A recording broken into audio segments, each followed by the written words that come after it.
Jason Isaacs, who's in a very chatty mood, you'll find out in a minute, from you'll know him from many movies and TV shows. Of course, Harry Potter and the Patriot. Harry Potter? Who's Harry Potter? Potter? It's his sister, Harris. Right. This Christmas, he's on our screens playing real-life Hollywood icon Cary Grant. Watch this. Jason Isaacs, Cary Grant turning down James Bond is one of the least revelatory things, but it's still a huge revelation. It is, but, you know, the funny thing about that clip, and actually there were two clips that possibly you might be able to show, they're both at times when things are going well for him, but the point of making the TV series is that this happy, shiny, beloved, huge superstar was miserable and angry and broken most of the time. That's the there's no point putting me on the screen as Cary Grant. You should watch a Cary Grant movie. Yeah. There was no Cary Grant. There was a man called Archie Which, is why the series is called Archie, and Archie was an abused child who carried the scars throughout his life and destroyed most of his marriages and most of his inner life. And that's, you know, the thing about the TV series, and he gets somewhere at the end, hopefully, that makes you feel better about yourself and him,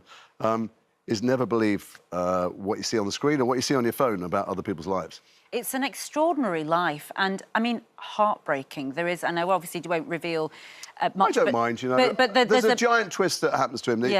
Look, he was neglected, he was abandoned, he was abused when he was a kid. He was starving as well, and his mother died, and his father abandoned him for another family. His grandmother beat him and abused him, and then when he was the biggest star in the world, a few decades later, he gets a phone call. Turns out his mother wasn't dead. She hadn't abandoned him. She was locked away in an asylum by his father so that he could go off with a second partner. And so then he suddenly finds out all the abandonment issues that have tortured him all of his life. He didn't need to have. He went back to find his mother, and she was awful to him.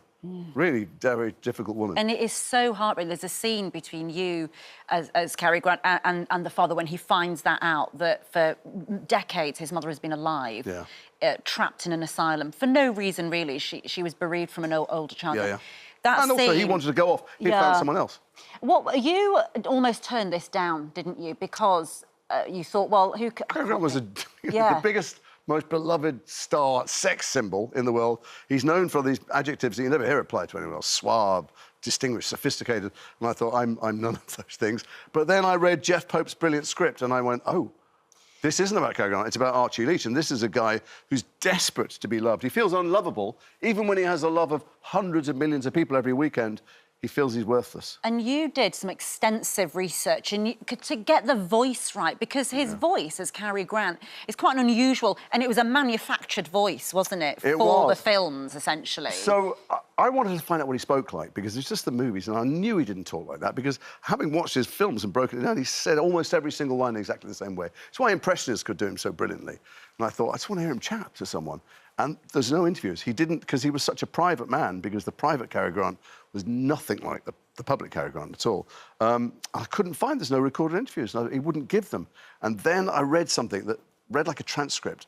And I looked up the journalist. He wasn't a journalist. He wasn't had a public life. And I tracked him down through a bit of detective work. And I got in touch with him and I said, are you the guy who interviewed Cary Grant? And he went, who are you? Why are you asking? And I said, was it recorded? Have you got a recording? And he was very panicky and appropriately, really respectful about Cary Grant. He'd recorded in the last year of his life. He was a student journalist, and they were doing a film festival at his university. And he wrote to Cary Grant's lawyer and said, any chance of if I submit some questions and get answers? The guy said, actually, if you call Saturday morning, you can talk to him.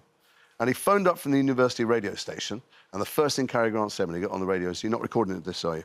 I don't want this recorded. Really quite adamant. And he went, sure. And he looked over at his mate, and his mate went, and then when they finished the recording, his mate went, I did record it, obviously.